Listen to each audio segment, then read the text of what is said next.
Hey y'all, it's Megan. Welcome back. Appreciate you joining me. It is a cold, frosty morning here in the foothills of North Carolina. We got a couple days till Thanksgiving, so I'm gonna make a turkey brine today. I'm gonna show y'all how to do that, and I got a few other little things I'll probably show y'all today. So I'm gonna get in here and get my turkey out the fridge and get me a bucket, and I'm gonna show y'all how to brine a turkey.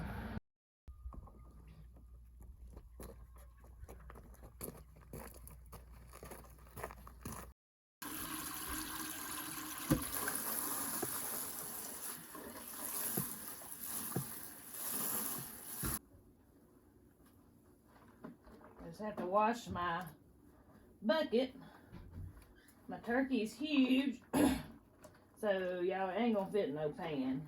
So I got this food grade bucket. If you didn't know this, you know it now. Tractor Supply buckets are food grade plastic buckets. I store my flour in Tractor Supply buckets and save them to do stuff like this. Got my popcorn in a Tractor Supply bucket with, with those gamma lids is what I use to store my dry stuff. Alright, I got my bucket washed, so now it's time to make our brine. So, what you want to do first, get you a pretty good sized pot. I hope that one batch of this does it for my big old turkey. We'll see. So, I may have to make 2 batches. We'll just see when we get there. But, so what we want to start off with is a gallon of water. So, I already put half of it in here, and I'm putting the other half. So, there's my gallon of water. I'll cut my heat on about medium. You're going to need 2/3 a cup of brown sugar. This is going to be a sweet brine, okay? It's still going to be briny, don't worry. I'm actually, this year, I had never done this before. I'm going to put a little bit of honey in there. I just want to see what it does, what it tastes like, because I like honey. I don't know, I imagined the taste in my head, and I said, well, shoot, that might be good. So we're going to put a little bit of honey in there.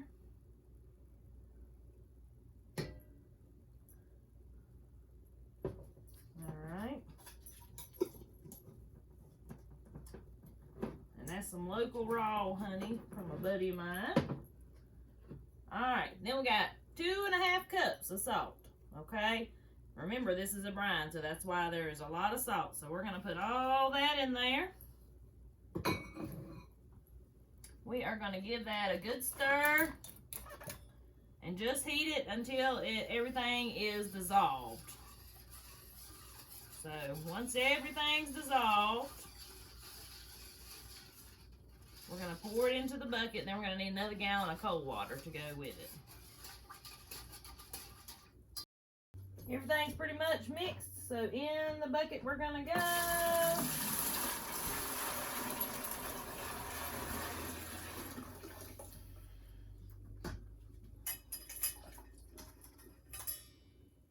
Cold water.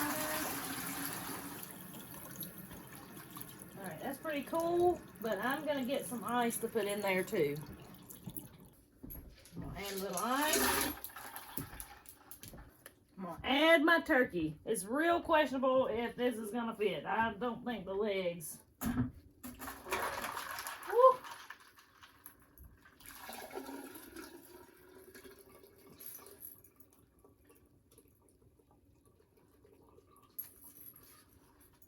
Alright. So what I'm going to do, because I need this bucket just a little more full, I'm actually just going to add a little more water, because that right there ain't enough for me to make a whole nother brine. So I'm just going to add a little more water. There we go. Alright, so what I'm going to do, since it won't all fit, is I'm going to cover this in saran wrap, and of course I'm going to go sit this in the refrigerator, but I'm going to cover it with saran wrap, and then I believe maybe tomorrow I'll give it a flip. That way all the pieces get it. What do y'all think about that? I mean, daggone, what a turkey.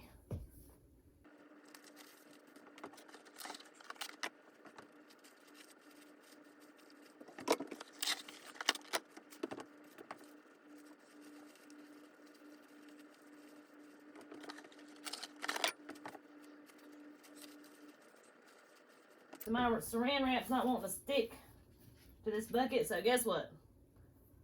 We got to use what we have available, and I don't have a rubber band big enough to go around this bucket, but I do have some ribbon, so I'm going to tie a little ribbon around here, and I'm going to tie that together to hold that plastic wrap on there so it don't pop off. Wrap it up like a little present here.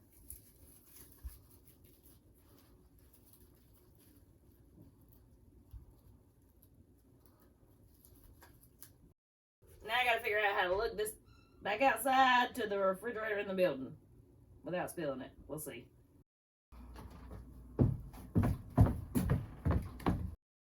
Well, it fit, but barely. Them daggone legs. Hopefully once it thaws, maybe I can push it all the way down in there. But yeah, it fit. I got so happy because I thought it fit. It did not fit.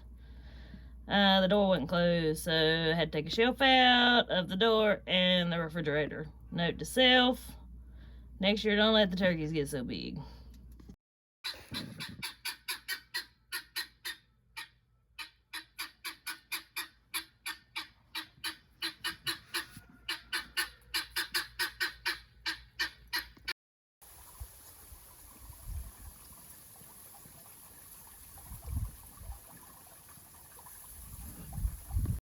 Now I'm going to share with you something that I'm experimenting with. You know, I got my turkey put up, got my turkey done. So this is just a little bonus to this video.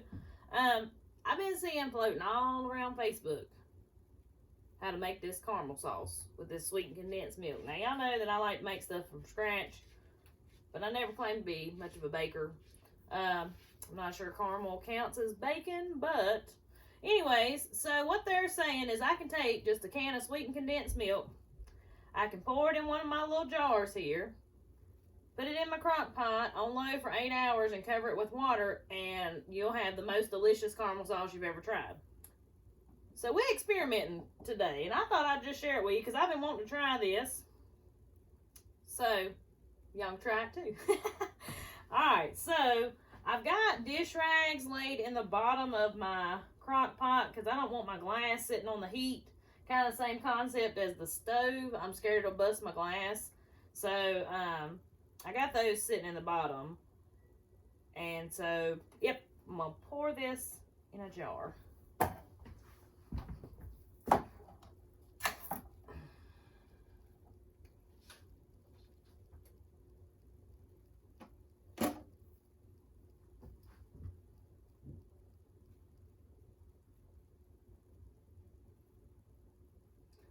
Well, I never realized how thick this stuff was. I don't use this stuff really for anything. So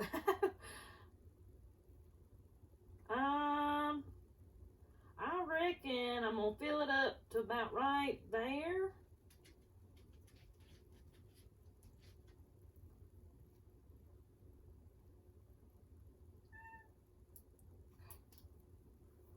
All right, I'm gonna put my lid and ring on it.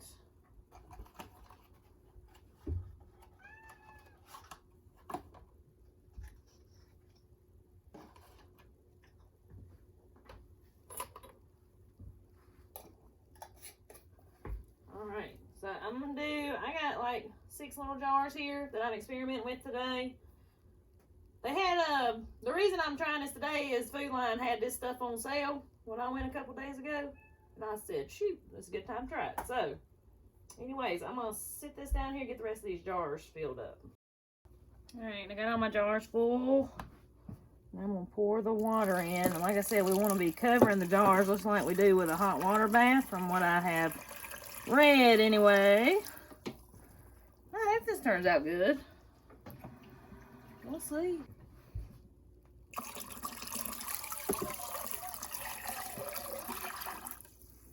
Alright, everybody's covered. Let me make sure I don't want them touching the sides either. I've never done jars in the crock pot, so this is all an experiment, the entire process. Okay, I just don't want my jars to bust. Okay, so I'm gonna put the lid on, and we are gonna put this puppy on low for 8 hours. So I'll see y'all in 8 hours. Down here, pick me a few collard greens real quick, and thought I'd give y'all a quick little fall garden update. Everything's growing real good. Boy, they're pretty. These are some of the prettiest collard greens I believe we've ever grown. Pretty proud of them.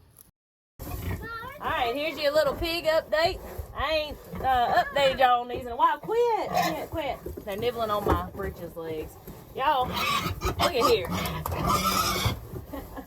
So, it's getting ready to be our annual hog killing. These right here is going to turn into sausage and bacon and everything else. But there's some nice ones. These are some of the prettiest pigs we've ever had, I think. But yeah, just wanted to give you a quick update on them too. My caramel sauce is done. I'm going to try a bite of it real quick. See there? Kind of looks like caramel. Turned brown. So we'll see what that looks like. It's a little runny. I bet it'll set up a little more probably as it cools. It's still a little warm. I got them out of the crock pot right at 8 hours. It was exactly 8 hours in the crock pot. So I'm going to see. Oh yeah, it's a little thicker down in there. So let's see what this tastes like.